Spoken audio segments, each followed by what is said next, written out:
같아요. 제가 제 팬인데요. 네. 제가 다음 주에 중국으로 유학 가요. 네. 누구야?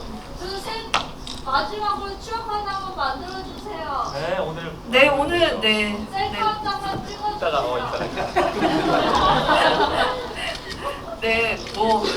네, 지금 16년 된 팬분들부터 많은 분들이 오늘 이 자리에 오셨을 텐데요. 영화 잘 보셨나요? 네. 네.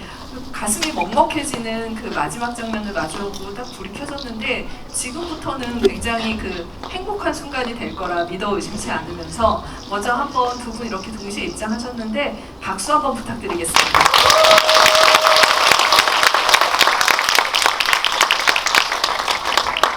네, 진짜 이런 시기가 있었다라는 생각이 드는데 이후에 이 영화가 끝나고 나서 실제 공간에서는 더 많은 그 암흑기, 굉장히 이제 그 대한민국의 어떤 흑역사라고 할 수 있는 시기가 펼쳐지는데요.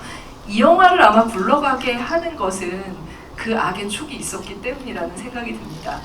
지금 전 지금 이제 스크린뿐만이 아니라 요즘에 이분이 너무 이제 그 휘둘림을 당하는 그런 느낌이 들었고, 제가 항상 봐왔던 유재명 배우는 너무나 선한 웃음을 가지고 계시고 굉장히 이렇게 지금 잠깐 웃으시는 그 웃음소리만 들으셔도 너무 인자한 느낌이 들잖아요. 그런데 이렇게 그 연기로 승화해서 악이란 어떤 것인지를 지금 스크린과 이 시리즈로 오가면서 보여주고 계십니다. 먼저 인사 말씀을 들어보도록 하겠습니다.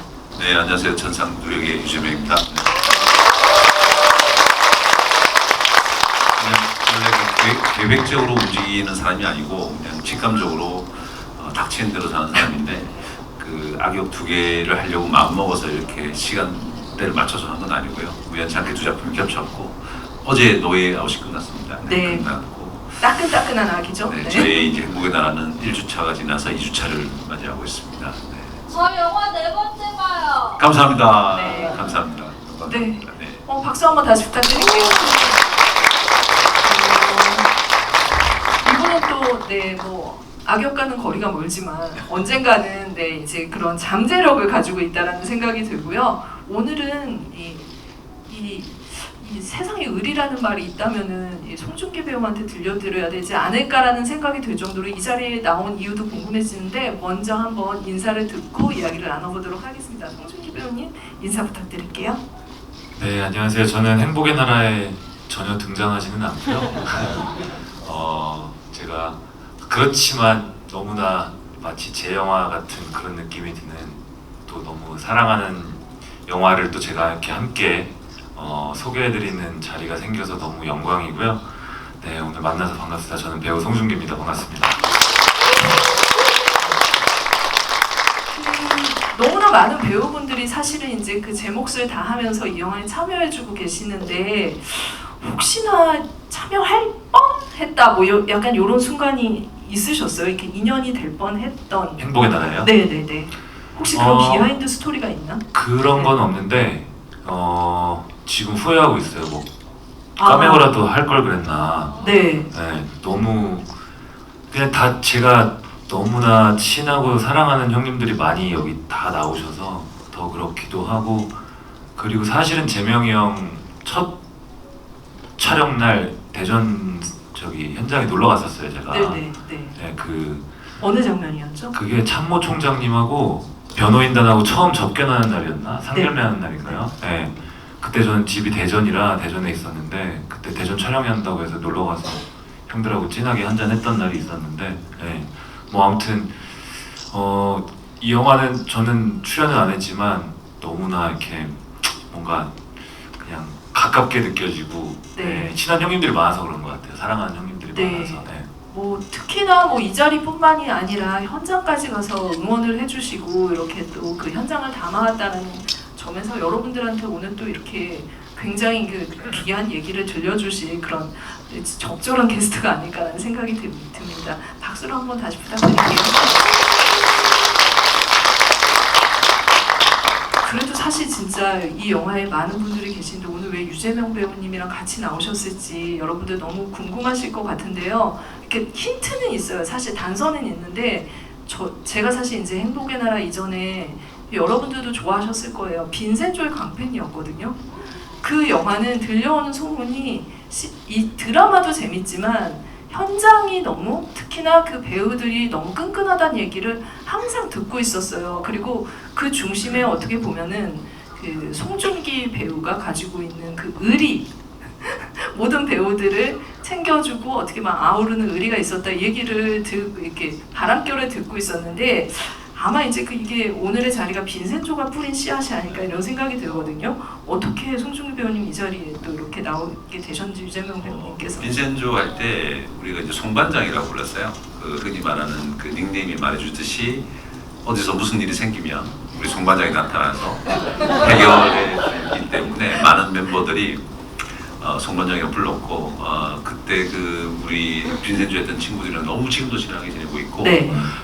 그 중심에 또 우리 송중기 배우가 또 단단히 자리 잡고 있습니다. 네, 송중기 배우님한테 이제 네. 마이크를 좀 드려야 될 것 같은데, 사실은 이제 그 유재명 배우님이 거기서 네. 그 빈센조의 멘토 변호사였잖아요. 그쵸. 그러니까는 굉장히 엇나가고 마피아의 세계에, 암흑의 세계에 발 담궜던 어떤 그 캐릭터를 바른 길로 인도하는. 맞아요. 그런데 그 캐릭터의 어떤 특성뿐만이 아니라 유재명 배우한테도 그 지점을 좀 느끼셨을 것 같아요. 같은 배우로서. 말씀해주신 대로 제 캐릭터 빈센조라는 친구가 이제 뭔가를 하나를 깨닫고 결정하고 달려갈 수 있게 그 시작점을 만들어준 인물이 재명이 형이 연기해주신 캐릭터였는데, 전여빈 배우의 아버지. 그렇죠. 네. 네. 3회 만에 죽습니다. 그렇죠. 형이 3회 만에 죽죠.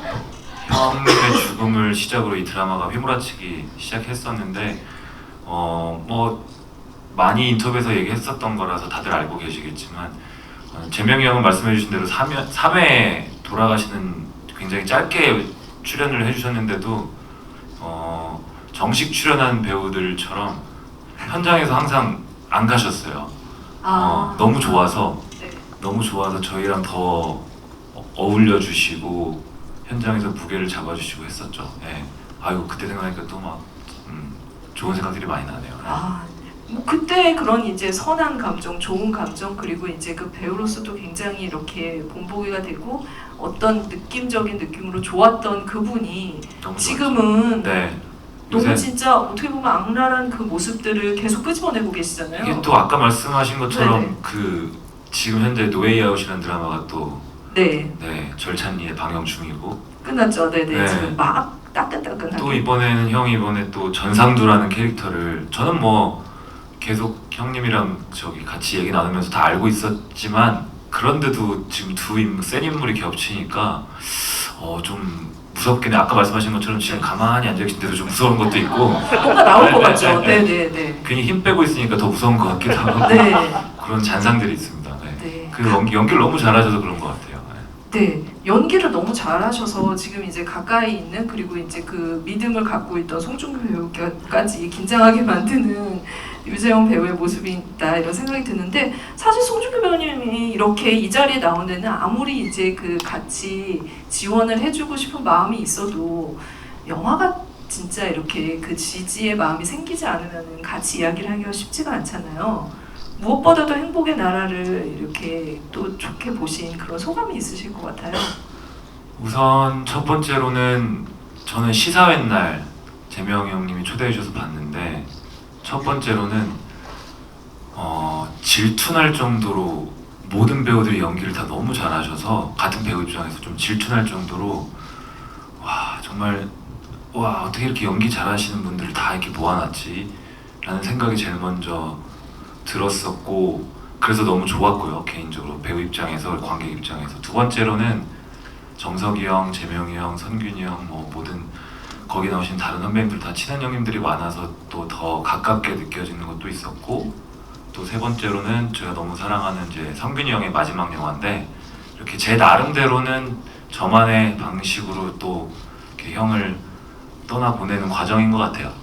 또 애도하는 과정인 저만의 방법인 것 같기도 하고, 그래서 그렇게 그런 개인적인 의미도 좀 있어서 네. 좀 저도 같이 참여하고 싶다는 생각이 들었던 것 같아요.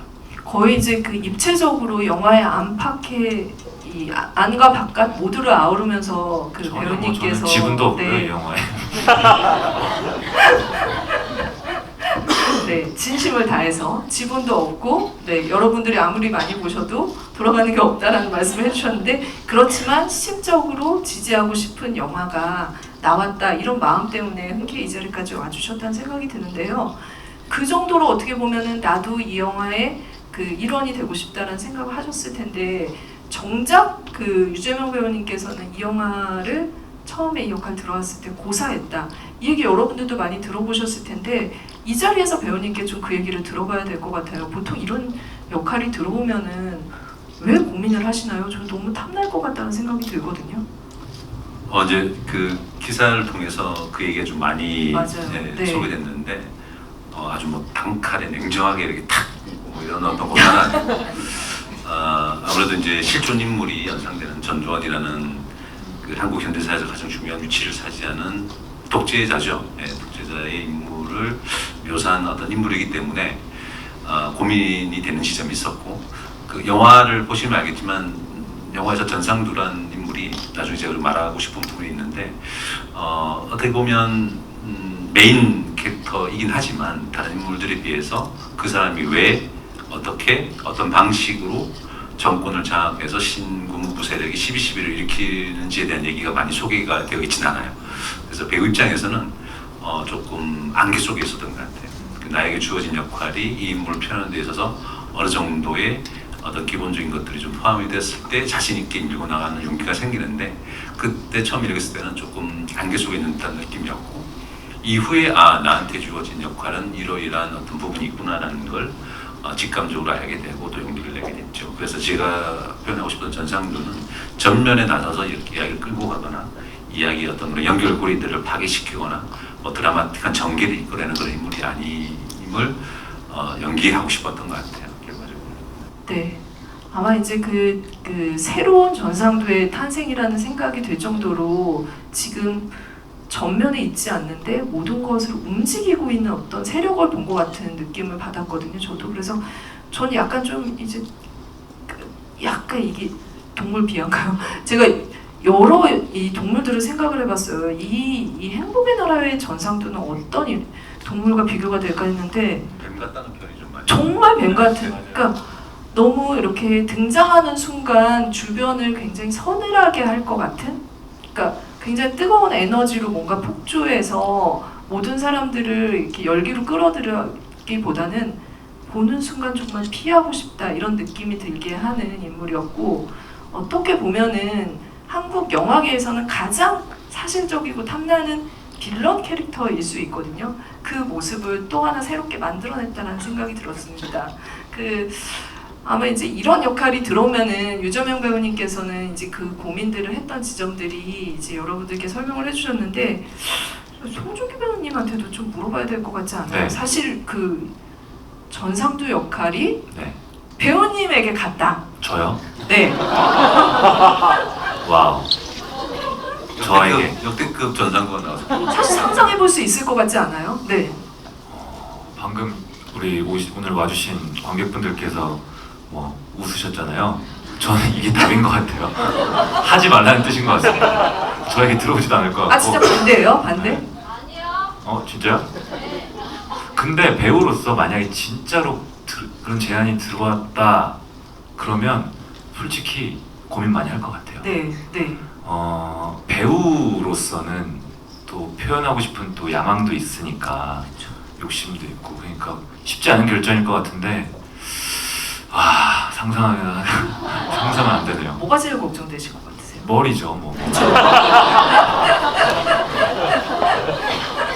저 기억나는 게 제가 아까 형 촬영할 때 첫 촬영날 놀러 갔다 그랬잖아요. 네.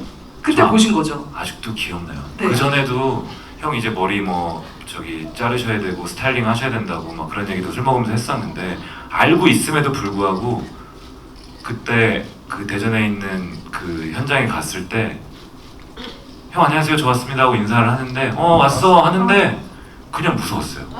우와 그게 배우가 확실히 그걸 딱 옷을 갖춰 입으면 제대로 네. 그 에너지가 섬뜩하더라고요. 네. 그래서 그날 우리 술 먹으면서 그런 얘기 했었잖아요. 그게 참 딱 배우가 딱 갇혀 있고 나왔을 때 그 에너지는 네. 갑자기 네. 궁금한데 그 준기 배우님은 삭발을 하신 적 있어요? 작품에서는? 아니 없어요. 없어요. 되게 멋있을 것 같아요, 그죠? 그쵸. 아니, 근데 네. 별로 저는 그 비교당하고 싶지 않아요. 황정민 형님이 한번 하셨고 재명이 형이 하셨고 너무 갑자기 확 그게 크지 않아요? 아닌 것 같아요. 네. 아니 근데 이제 이게 오히려 이렇게 확 밀어버리면은 이게 좀 손쉬운 결정일 것 같긴 하고 지금 이제 보자마자 좀 섬찟하게 만들었던 현장에서 이렇게 배우님까지도 좀 약간 긴장하게 만들었던 거기에는 살짝 어디까지 밀 것인가가 굉장히 관건이었잖아요. 사실은 농담이고 그거는 솔직히 농담으로 한 얘기고 별로 뭔가를 배역을 맡았을 때 고민하는 지점은 아니에요. 사실은 그건 아닌데 배우들은 의외로 솔직히 그거는 네. 솔직히 고민하는 지점은 아니에요. 근데 그게 고민일 것 같아요. 형도 그러셨을 것 같고 너무 실존 흥미진진하다. 인물을 네. 막 해야 된다는 부담감이 이게 가장 큰 고민거리지 않을까. 내가 할 수 있을까? 이 부담감을 맡을 수 있을까? 그게 그런 지점에서 저는 유재명 선배님이나 황정민 선배님이나 두 분 다 그런 선택을 하시는 지점을 존경하는 부분도 진심으로 있고요. 저는 그게 가장 고민일 것 같아요. 부담감. 네. 그 말에 좀 동의를 하시나요? 실존 인물의 네. 어떤 혹시 꿈에 나타나거나 이런 적이 없어요? 근데 사실 그 실존 인물뿐만 아니라 배우들이 촬영 직전에 굉장한 불안감에 쌓이는 건 사실입니다. 저기 직업병인데 내가 이 역을 잘 해낼 수 있을까? 혹시나 민폐가 되진 않을까라는 그 직업이 주는 어떤 압박감이 있어요. 누구나 다 각자의 방식으로 그걸 가지고 또 각자의 방식으로 그걸 해결하는데 저 역시 습관적으로 또 루틴처럼 그 불안감의 지점이 좀 있었고 특히나 전상두라는 인물 때문에 더 큰 부분이 좀 있었죠. 네. 아마 이제 그 인물이 실존 인물이기도 하지만 사실은 이제 전무후무한 어떤 이제 강한 부정의 기운을 품기 때문에 매력적이기도 하면서 이걸 어떻게 그릴 것인가에 대한 고민이 더 커지지 않나 이런 생각이 들어요. 그러니까 그냥 악의 어떤 모습만 보여주면 입체적으로 보여지기가 굉장히 힘들잖아요. 그런데 이걸 어떻게 해석하느냐에 따라서 다른 인물이 나올 수 있기 때문에 그 부분은 이제 배우들이 연기를 할 때도 굉장히 고민하는 지점이지 않을까? 이거는 이제 송중기 배우님도 이제 연기를 하면서 많이 고민하시는 부분일 것 같아요. 네. 어떤 게요? 어떤 이제 입체적인 인물을 만들기 위해서 어떤 고민들을 좀 하고 어떻게 살을 붙여 나갈 것인지. 그쵸. 그게 항상 제일 고민거리죠. 어떻게 잘 보여야 되니까 또 이 작품에 도움되게 만들어야 되니까 그 입체적인 걸 어떻게 채울 수 있을까가 항상 고민이고 저는 최근에는 그런 고민이 가장 컸던 제 작품은 화란이라는 영화였던 것 같고 네. 악역을 해본 적은 없지만 거기서 약간 빌런 캐릭터였어서 근데 항상 채워나가는 거는 항상 어떻게 채워나가야 되나 답을 찾는 거는 항상 현장에서 같이 얘기하다 보면 다 나오더라고요. 그래서 그런 식으로 해결을 하는 편이었었죠. 네. 배우님께 사실 이제 이 전상도로 대변되는 상징적인 인물이 실존 인물이 아까 말씀하셨듯이 있고 그랬을 때 이제 좀 서울의 봄이라는 작품이 먼저 나왔기 때문에 촬영 시기는 겹치지 않고 어떻게 보면은 이제 좀 달랐음에도 불구하고 보고 나서 이제 내가 표현했던 것과 이런 부분이 해석이 달랐겠구나 이런 생각들을 또 많이 하셨을 것 같거든요. 네. 조금 길어질 수 있는 부분인데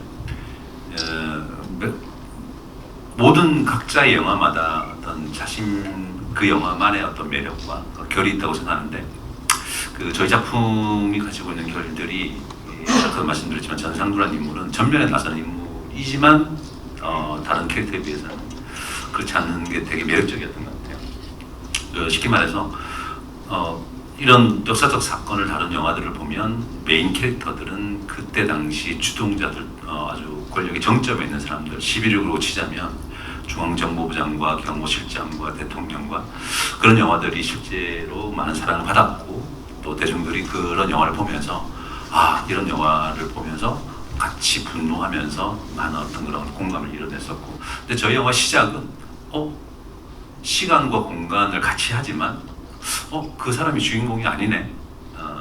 그 잠시나마 자신의 말을 할 수 있는 어떤 유일한 그 주인공의 대사는 제일 마지막에 자신만의 말을 할 수 있는 거는 마지막 그 진술 정도로 되게 좀 색달랐던 것 같아요. 만약에 제가 그 불안감을 가지고 있었지만 전상규가 전면에 나서서 어떻게 12.12를 일으키는 것들이 빌드업이 되는 것들이 있었다면 시작은 되게 좀 시원하게 시작했겠지만 지금 느끼는 이런 어떤 보람이나 또 영화를 같이 했던 어떤 재미도 달랐을 것 같긴 해요. 저희 영화가 존재하는 시점이 거기에 있는 것 같아요. 현실과 판타지 사이에서 대중들이, 관객분들이 이 영화를 어떻게 느끼시는지를 메시지를 좀 만들려고 어떤 밸런스를 잘 맞춘 영화이다라는 생각이 좀 들었어요. 네, 아마 이제 진짜 많은 시대극들이 있지만 제가 이제 이 두 분의 필모그래피들을 쭉 훑어보면서 든 생각도 우리가 분명히 이 존재했던 현실이 있고 시대가 있지만 굉장히 그 안에서 영화를 만드는 사람들이 어떤 상상을 할 것인가, 드라마를 만드는 사람들이 어떤 상상을 할 것인가라는 생각을 해보면 판타지가 끼어들 공간이 생긴다는 생각이 들었어요. 송중기 배우님의 작품을 보면서 재벌집 막내 아들에서 사실 이제 이게 정경유착이 있었던 그 과거의 어떤 그 시기에 시대가 겹치죠. 네. 그렇죠. 네. 그 당시에 어떻게 보면은 판타지적인 인물이 그 안으로 걸어 그렇죠. 들어간 거잖아요. 그렇죠.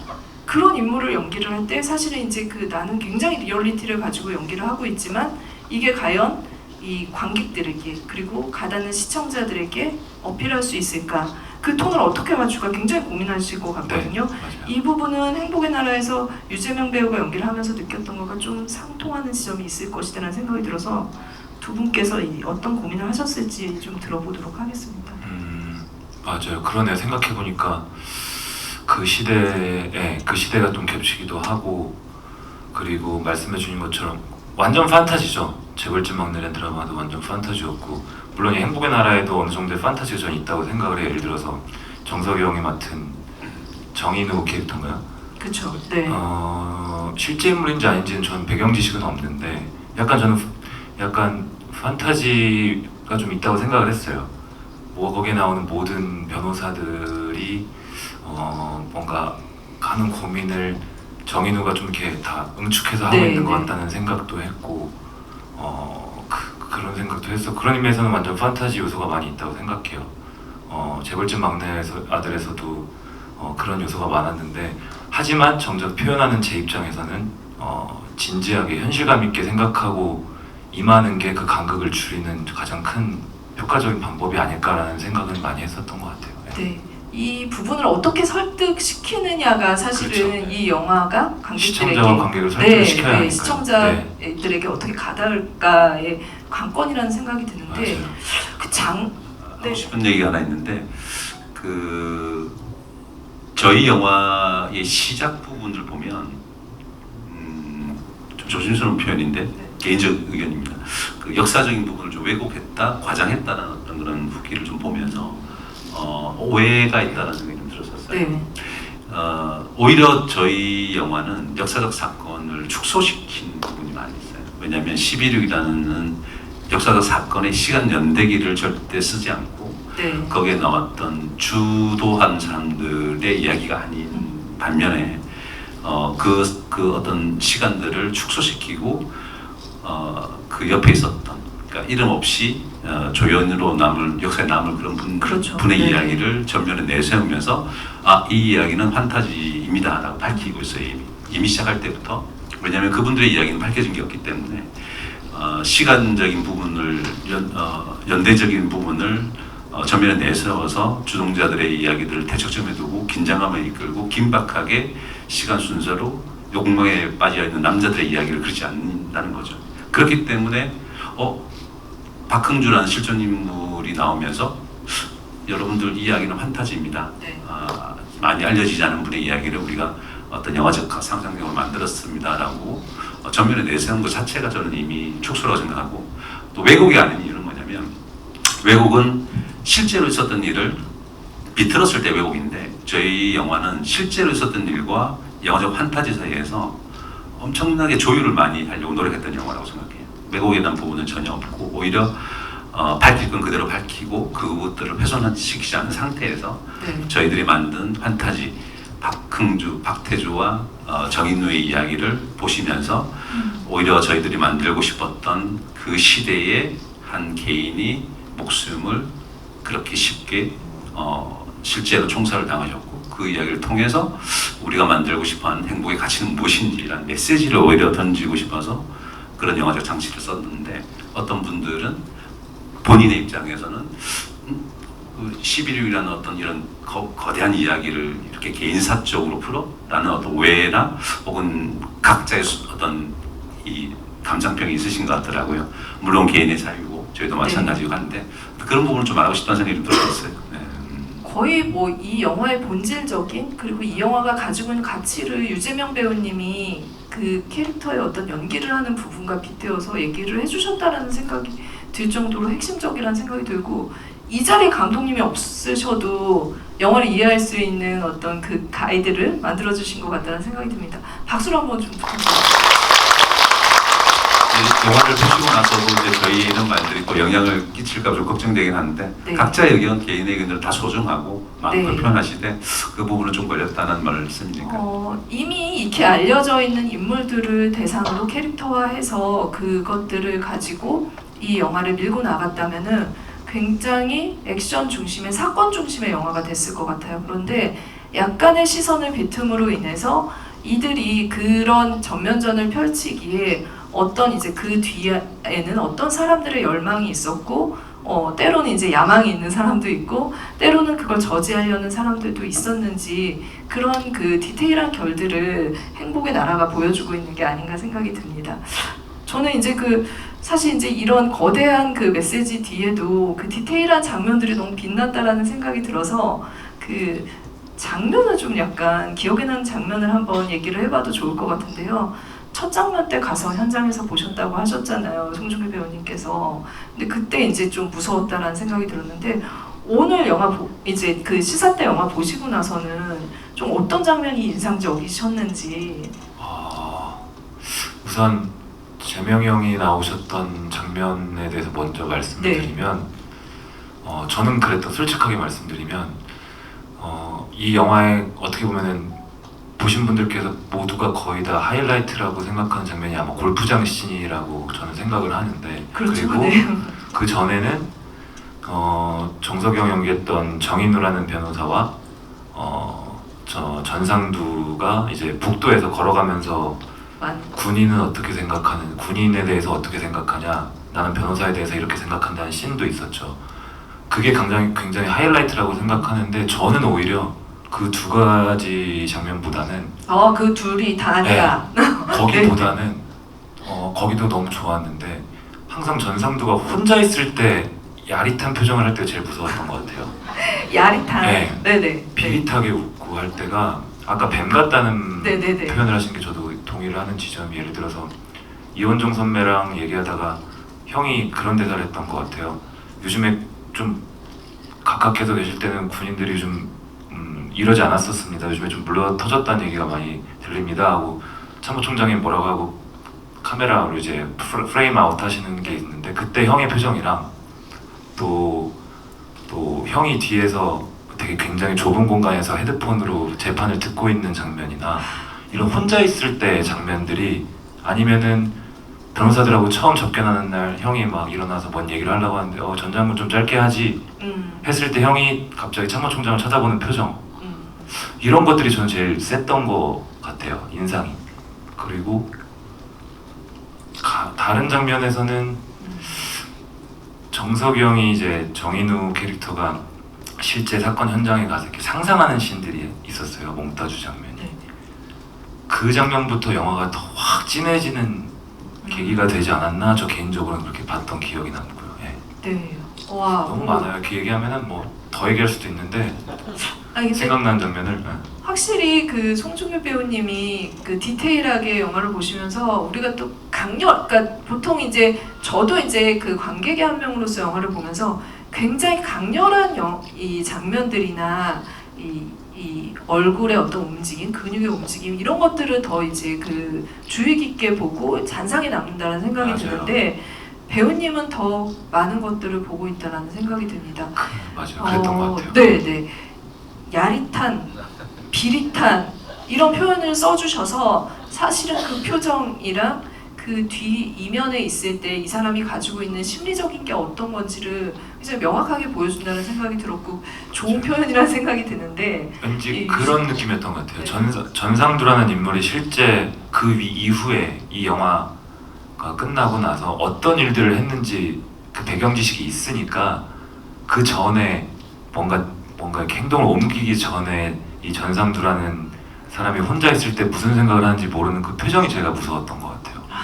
무섭고 진짜 어떻게 보면 힘이 있다면 정말 그 정인우처럼 가서 소리라도 한번 그렇죠. 쳐주고 싶은 거기에다가 제가 아는 재명이 형님은 정말 평소에도 저랑 제가 아는 형님 참 푸근하고 그냥 큰형 같은 그런 분으로 알고 있는데 그런 분이 또 그런 표정을 지으니까 저 네. 개인적으로 더 주관적으로 더 무서웠던 것 같아요. 네. 그 이제 평소에 술 드시거나 이럴 때는 그 야릿한 비릿한 그런 표정 한 번도 못 보신 거 맞죠? 전혀 없어요. 네네. 형이 그런 표정을 지을 일이 별로 없고 네. 저희는 뭐 골프 얘기하고 신나는 얘기를 많이 해서 그런 표정을 볼 때가 없는데 네. 참 신선했던 것 같아요. 네. 유주명 배우님께 좀 얘기를 들어봐야 될 것 같아요. 뭐 골프장 그 얘기도 많이 하시긴 하지만 지금 이제 그 송중기 배우님이 얘기해주신 그 표정의 디테일들 그리고 정말 이제 어떤 이제 그 감각적으로 느낄 것 같은 이 사람의 이 내면을 끄집어내는 연기를 하신 건데 그 부분에 대해서 좀 어떻게 접근을 하셨는지 네, 그리고 이 야릿한 비릿한 이 그 품평에 대해서 어떻게 생각하는지 좀 들어보겠습니다. 이제 전후 부분의 제일 큰 씬이 복도씬이고 마지막 이제 골프장 씬이고 그 씬 두 씬 사이에 의외로 제가 등장을 많이 하진 않죠. 그리고 또 그 말씀하신 가만히 앉아 있는 씬들이 많은데 그게 제일 중요했던 것 같아요.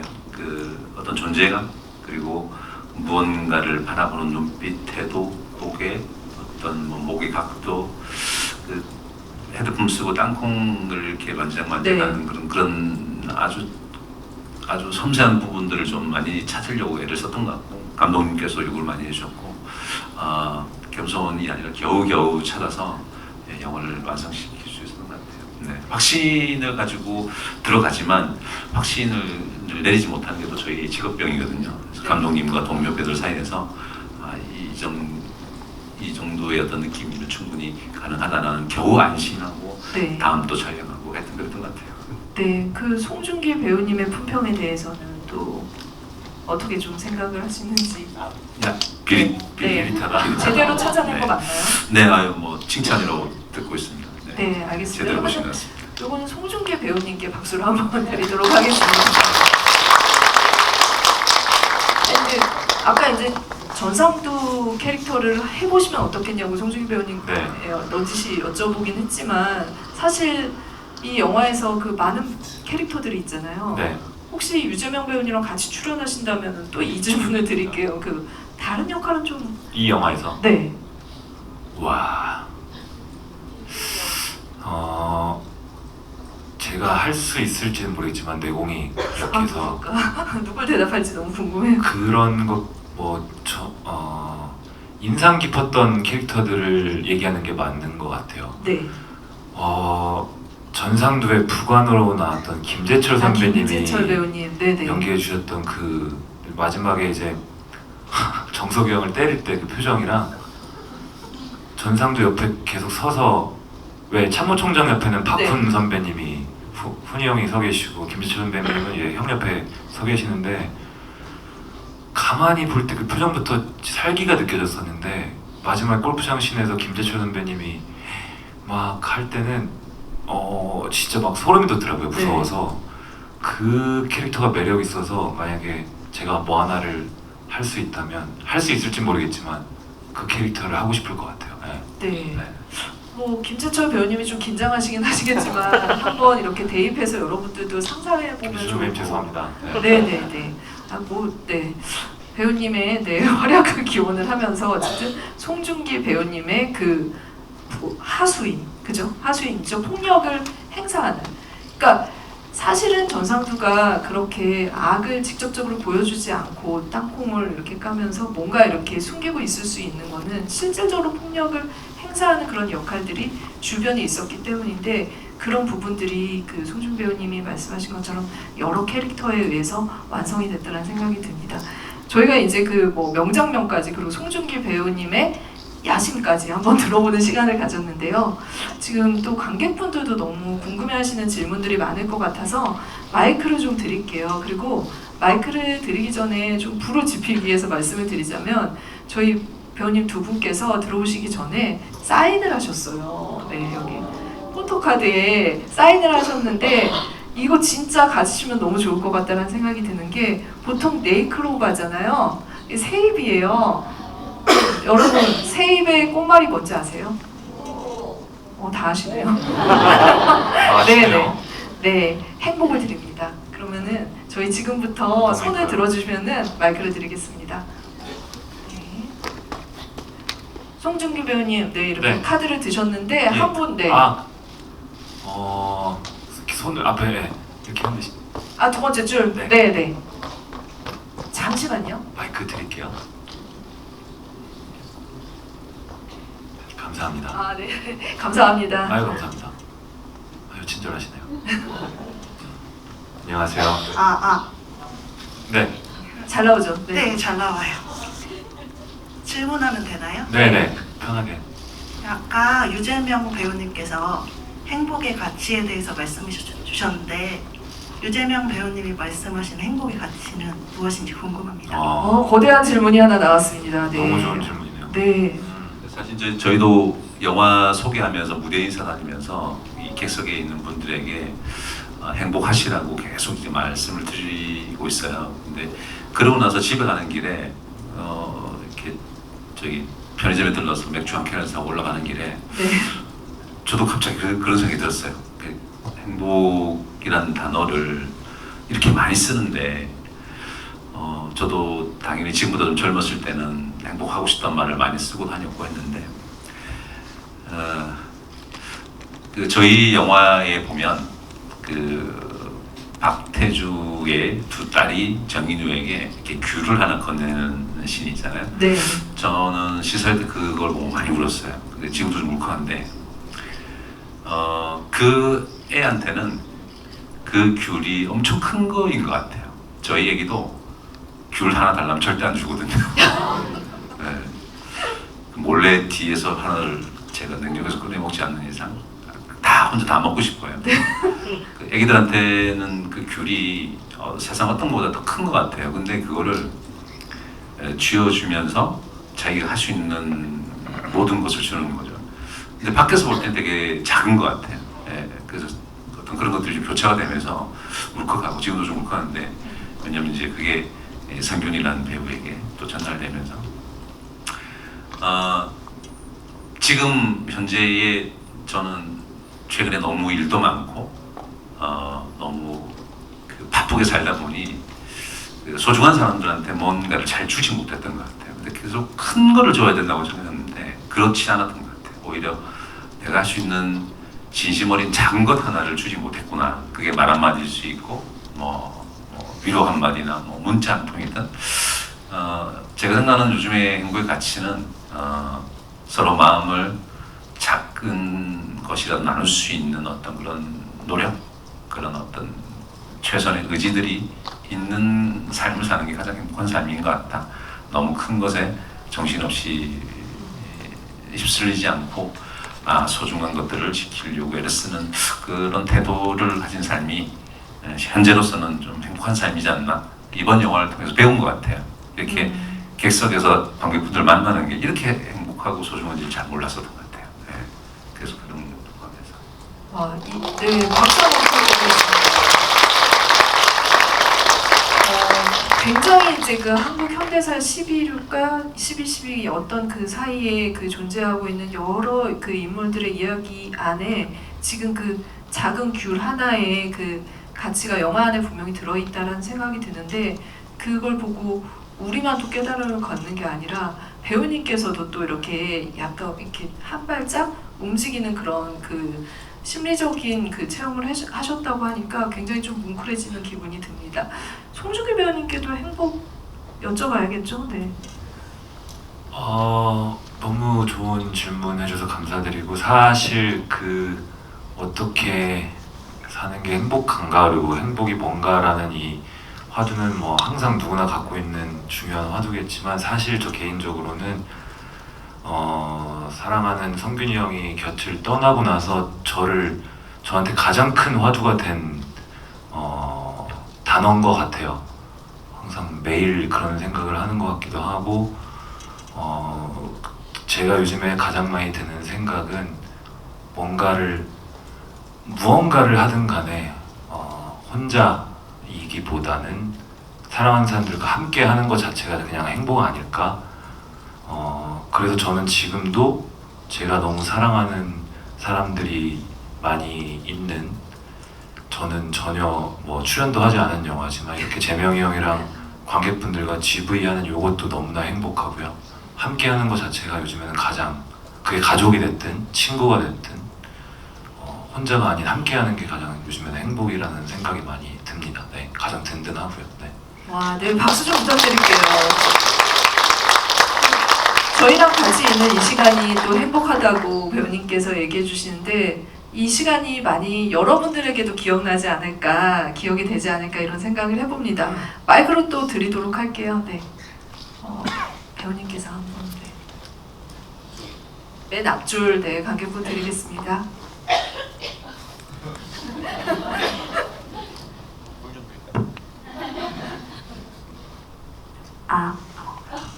네, 괜찮으시죠? 네. 네.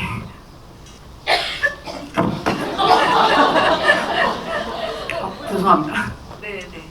저는 사실 이 영화를 3번 봤는데 아, 보고 나서 되게 이런 단어를 써도 될지 모르겠지만 답답하고 좀 불편했어요. 어찌 보면은 여러 가지 이유를 찾아봤는데, 일단은 제가 너무 좋아하는 배우를 다시 못 본다는 좀 아쉬움, 그리고 어찌 보면 행복의 나라로 가고 있는 지금에도 그게 언제쯤이 될지 모르는 불투명한 그런 현재 진행형인 상황, 그리고 또 생각해봤는데 제일 원초적으로 보이는 게 저 행복의 나라란 제목 폰트에 행복 두 글자의 자음이 기분 나쁘게 좌우 전복된 그거였어요. 네. 그래서 혹시 이게 저는 제목의 폰트도 되게 중요하다고 생각하거든요, 영화에서. 그래서 저 묘하게 행복이란 두 글자의 자음만 좌우 전복된 저거에 어찌 보면 영화의 그 내용이 투영되어 있지 않는가, 그거에 대한 말씀을 좀 듣고 싶어요.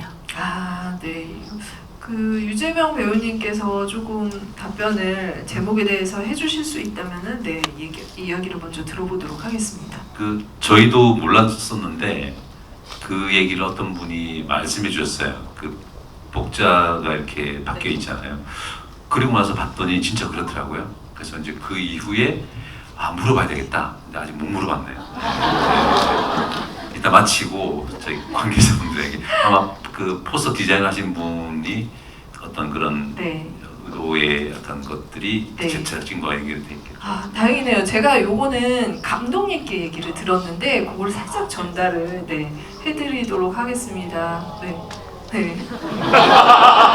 감독님 지금 시리즈를 찍고 계셔가지고 이 자리에 함께하지 못하셨는데, 그래서 아마 저한테 얘기를 해주신 게 아닐까, 전달하라고. 근데 지금 관객분께서 아까 이제 그 지금 불투명한 어떤 지금 현실에서도 이 영화가 굉장히 과거를 배경으로 하고 있지만 마찬가지로 답답하다는 말씀을 해주셨는데, 이 영화의 그 폰트가 그 행복이 제대로 쓰여지지 않음으로 인해서 어떻게 보면은 여전히 그분들이 예전에 노력했던, 민주화를 위해서 노력했던 그 노력들과 어떻게 보면 희생이 있었음에도 계속 살기 힘든 지점들 우리 모두 느끼고 있잖아요. 그런 것들을 좀 그러니까 새롭게 좀 한번 환기해보자는 뜻에서 디자인적인 요소에도 이게 반응이 됐던 것 같아요. 그래서 아까 첫 번째 행복을 이렇게 질문해 주신 분과 마찬가지로 다시 한번 이 가치에 대해서 생각을 하게 만드는 그런 것들이 연결이 되지 않나 싶습니다. 감독님 뜻을 제대로 100% 전달했는지 모르겠지만 빨리 촬영 끝나고 오셔서 다시 한번 해명을 또 해석을 해주시면 좋을 것 같다라는 생각을 하면서 다음 질문을 좀 받아보도록 하겠습니다. 네. 아, 네. 계속 손을 하얀색 옷 마스크 입으신 분? 하시는? 네네네. 그분 아까부터 드릴게요. 계속 손을 드셨어요. 방금 앞에 남자분도 드셨는데 죄송해요. 레이디 퍼스트로 하시죠. 네. 네네네네. 그 마이크 한 번만 전달해 주시면. 감사합니다. 먼저 유재명 배우님께 너무 감사한 게 되게 어려운 역할이셨을 것 같은데 너무 잘 이입하도록 연기해 주셔서 너무 감사하고요. 저는 그 정인우 역할, 그러니까 정인우가 나중에 처음에 시작을 할 때는 진심으로 시작을 하지 않았다고 이게 다 보시겠지만 진심으로 시작을 하지 않았는데 이제 아버지의 죽음을 맞이하고부터 살려야겠다라는 그 마음을 가지고 마음이 바뀌었다는 느낌을 받았어요. 혹시 내가 내가 옆에서 지켜주지 못한 아버지를 대신해서 박태주를 지켜주려는 의도가 있었는지도 궁금하고요. 그걸 이게 감독님이 아니시기 때문에 네. 의도를 듣지 않으셨다면 혹시 이 행복의 나라라는 제목이잖아요. 이 배역들이 각자 내가 박태주가 아니면 정인우가 아니면 박상두가 꿈꿨던 행복의 나라는 어떤 것이었을까라는 대화를 해보신 적이 있는지 궁금합니다. 네. 아마 이제 배우님들이랑도 같이 연기를 하시면서 다른 캐릭터 얘기도 같이 조언도 해주시고 의견도 나누실 것 같은데 그 부분이 좀 연결되는 지점이 있다면은 유재명 배우님께 말씀 좀 들어보도록 하겠습니다. 앞서 이제 말씀해주신 분과 같이 좀 연결될 수 있을 것 같은데 제가 잠시 전에 말씀드렸던 것처럼 12.6을 일으켰던 장군들이나 아주 고위직의 남자들의 이야기가 아닌 거기에 상관의 명령에 의해서 참 가담하게 되었고 내란 음모죄 재판을 받는 한 남자의 변호사의 이야기인데 그 이야기를 따라가다가 말씀하신 것처럼 답답함을 느끼셨을 것 같아요. 왜냐하면 무언가 해결점이 보이지 않는 어떤 논쟁들, 재판들이 계속 일어나고 있고 금방 질문해 주신 것처럼 주인공인 정인우의 아버지가 죽고 린치를 당하고 거기에 있는 동료 인권 변호사들은 절망에 빠지고 딸을 위협하는 것 때문에 한 변호사는 울면서 너무 뭐라 하지 말라고 막 외치고 그런 어떤 모습을 통해서 저희가 말하고 싶은 메시지가 분명히 담겨져 있는 것 같아요. 어떻게든 그 시대를 이겨냈던 분들이 계셨을 거고 그분들을 만약에 소영웅이라고 지칭을 하자면 그런 소영웅들 우리 선배들 세대겠죠. 그분들이 살았던 그 아무랬던 시대에 한 자화상을 통해서 그때도 우정이 존재했고 신념이 존재했고 어떤 자신의 맡은 바를 어떻게든 해결하려는 어떤 그런 의지들이 있었고 그런 작은 소영웅들의 이야기들이 12.6이라는 큰 사건에 가려져서 많이 보여지지 못한 것에 대한 어떤 느낌 때문에 감독님께서는 그런 밸런스를 많이 맞추려고 노력을 하셨던가 느껴지고 그게 마지막에 이제 골프장 씬에서 절대 일어날 수 없는 일이죠. 일개 변호사가 서슬퍼런 그때 당시에 최고 권력자한테 가서 욕을 하고 막 그런 씬은 절대 일어날 수가 없죠. 할 말 다 하잖아요. 근데 감독님께서는 아마 다소 어떤 부분에서 골프장 씬은 너무 비현실적이지 않아? 개연성이 너무 떨어지는데? 라고 생각하실 수 있는데 저희 영화는 그렇지만 이 말은 하고 싶다. 정말 사람은 죽이지 마라. 한 번도 이런 이야기에서 해보지 못했던 이야기. 최고 권력자에게 그런 일가를 하지 못했던 그것 때문에 아마 저희 영화는 그래서 아마 행복의 나라라는 게 지금 유추해 보면 자신의 말을 할 수 없는 세상들을 통고했기 때문에 맞아요. 자신의 말을 좀 할 수 있는 그리고 무참히 짓밟히지 않는 그런 어떤 세상에 대한 얘기이지 않을까 얘기를 듣다 보니까 그런 생각이 듭니다. 제가 진짜 아까 재벌집 먹는 아들도 얘기를 하고 이제 그 판타지가 가지고 있는 환기 효과, 관객들에게 주는 위안과 어떤 긍정적인 메시지를 굉장히 읽게 되는데 정인우가 그렇게 소리 지를 때 저도 이게 말이 돼? 계속 이렇게 생각을 하다가 아, 저 말을 해줘서 너무 다행이다. 진짜 정말 하고 싶은 얘기인데 저렇게 다이렉트로 얘기를 하는 일은 벌어지지 않고 여전히 언제 올지 모르겠구나. 그렇지만 누군가 해줘서 정말 속 시원하고 이 장면이 아무리 말이 안 돼도 지지하고 싶어지는 그런 장면이지 않았나 싶습니다. 예전에 그 말을 하면 잡혀갔겠죠. 네. 그냥 잡혀가는 예, 정도가 그리고 아니죠. 네. 지금 그 말을 하면 저 사람 좌파 아니야라고 또 찍히겠죠. 네. 여전히 참 어려운 대상인 것 같습니다. 네, 맞습니다. 네. 지금 그 마지막 질문을 좀 받아봐야 될 것 같은데 그래서 지금 손을 드시는 분들은 정말 누구를 드려야 될지 모르겠지만 이런 어려운 거는 오늘 이렇게 지원 사격하러 와주신 송중기 배우님이 해주시면 됩니다. 와, 그럼 악역입니다, 악역. 네. 그니까요. 아이고 제일 어려운 걸 주셨네요. 남자분을 한번 그러면은 아, 남자분이셨어서 네. 저기 어느 네, 드릴까요? 죄송해요. 저분이 먼저 드셔서 죄송합니다. 아, 순서에 의해서 네. 네, 감사합니다. 저도 같은 장면에 대한 질문이긴 한데요. 저는 오히려 전체적으로 어떤 그런 뭐라 그러지? 구도로 봤냐면 명령에 따를 수밖에 없는 군인의 관점이랑 또 어쩌면 그냥 이기기 위해서 뭐든지 할 수 있는 그런 변호사, 약간 종속돼 있는 사람과 자유로운 사람의 구도로 보게 됐는데 맨 마지막에 그 골프장 씬에서 저는 제가 이름이 기억이 안 나요. 그 부관이 때리고 맨 마지막에 좌하면 하는 거고 우양우하면 하는 거야라는 대사를 하잖아요.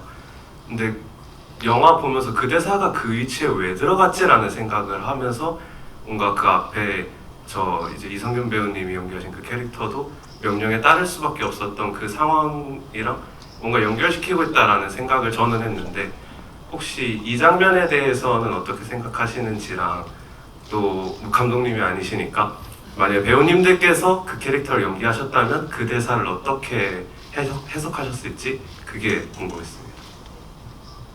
이 영화 속 인물들의 어떤 군부 시절의 어떤 것들을 캐릭터를 굉장히 같이 엮어서 또 이렇게 비교해 볼 수 있는 그런 질문을 해주셨는데 배우님의 답변을 먼저 들어보도록 하겠습니다. 근데 제가 이제 킹메이크에서 김영삼 대통령을 한 적이 있었어요. 그래서 그 분의 영상들을 좀 찾아본 적이 있는데 김영삼 대통령께서 가택 구금당했을 때 그 앞에 쫙 서 있는 정경들에게 막 일가를 하는 그런 영상들이 있었어요. 그래서 참 당신들이 안타까운 사람들이다. 뭐 그렇게 막 하시는 그런 장면이 있는데 갑자기 그게 떠올랐는데 그 질문해 주신 거에 답이 될지 모르겠지만 박태주라는 인물은 어떤 상관의 명령에 복종해야 하는 군인의 신분이지만 그 명령이 누군가를 저격하는 어떤 사건이 생기고 그것의 진위나 그것의 진심이나 그것이 일으키는 파장들을 아주 상당 부분 영화는 다루고 있죠. 저것이 자의였는지 탈의였는지 내란의 목적이었는지 어떤 행위의 어떤 이유는 무엇인지를 날선 공방으로 막 하죠. 근데 마지막에 그 부관이 하는 행위는 폭력을 그대로 수행하는 역할에 우리가 말하는 대로 해야 돼. 좌양좌 해야 되고 우양우해야 되고 말이 많아. 약간 좀 다른 형태의 결인 것 같아요. 그 질문이 답이 됐는지 모르겠습니다. 저희는 아주 어렸을 때부터 명령을 받고 자란 세대인 것 같아요. 이 대한민국이라는 어떤 시스템 안에서 저 초등학교 때 앞으로 나란히 하고 옆으로 나란히 하고 줄 서서 그 운동장에서 교장선생 훈시 듣고 저는 또 결혼 세대고 그런 어떤 것에 대한 일종의 메타포가 있다고 저는 생각하는데 좀 이야기 커지나요? 좀 정리 좀 해주시죠. 네네.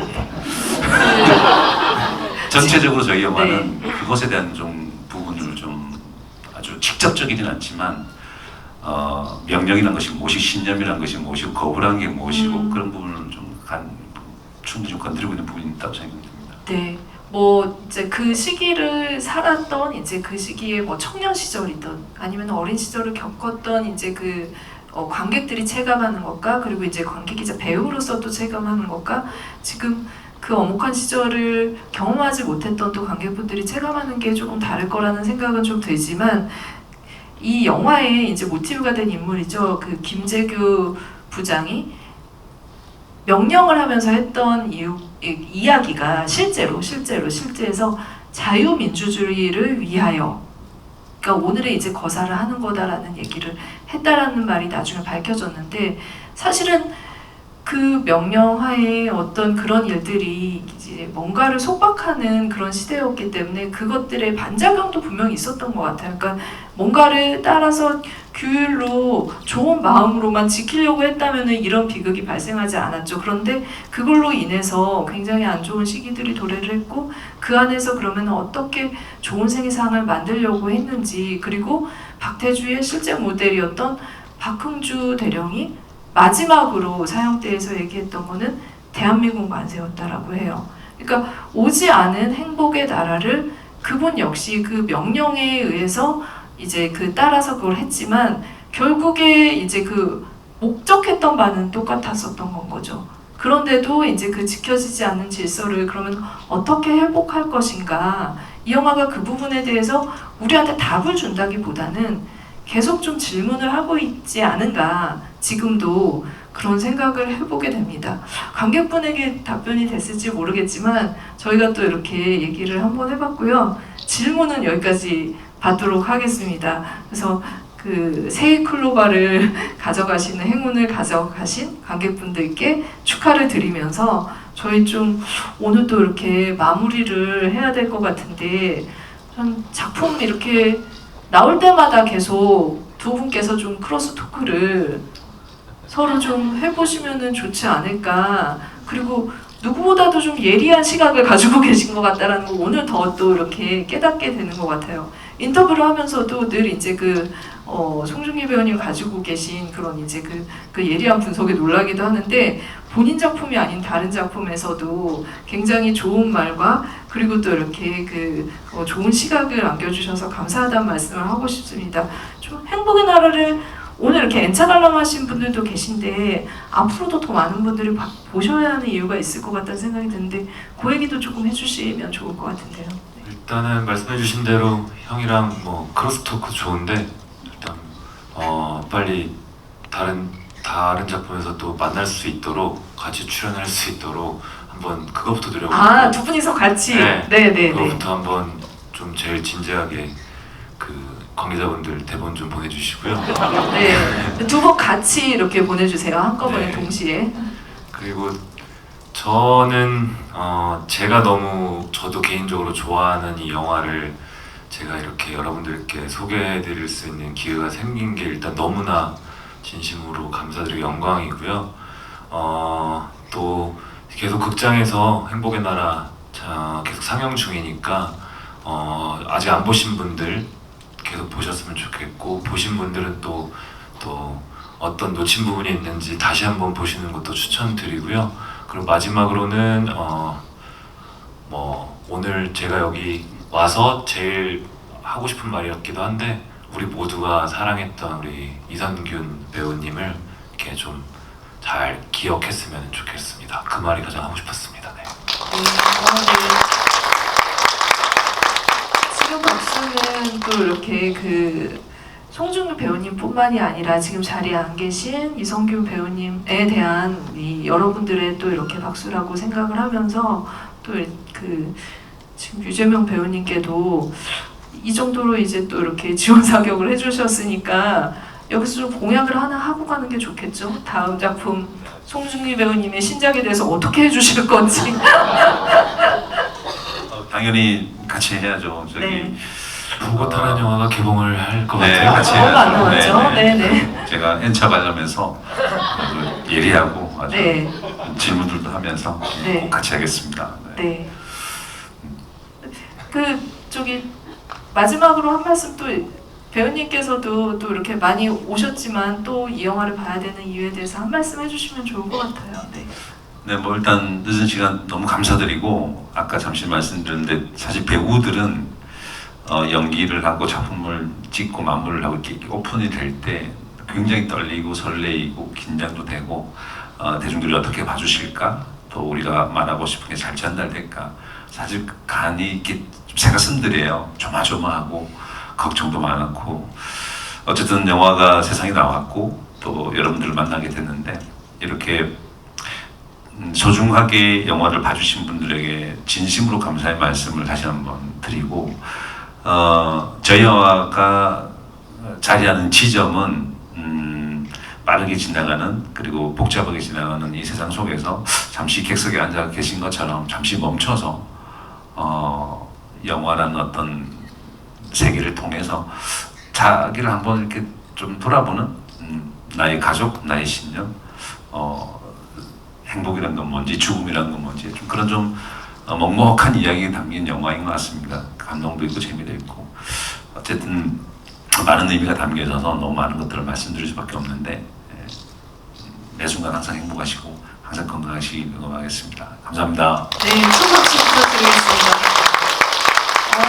이 정도 하셨으면 다음에는 본래 그 선한 역할로 다음 추리닝 올 때는 노예여처럼 안 돌아올 거라는 생각을 하면서 두 분의 협업을 좀 기다려 보겠습니다. 뭐 최근에 이제 그 서울의 봄부터 시작을 해서 행복의 나라까지 이런 시대극을 보시면서 여러분들이 많은 생각을 하실 텐데요.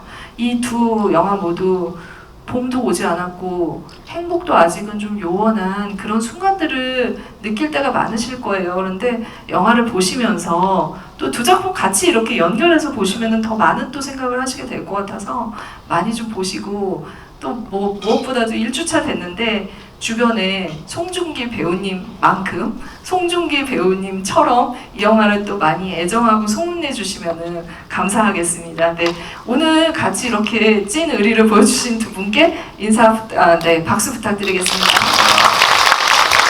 감사합니다.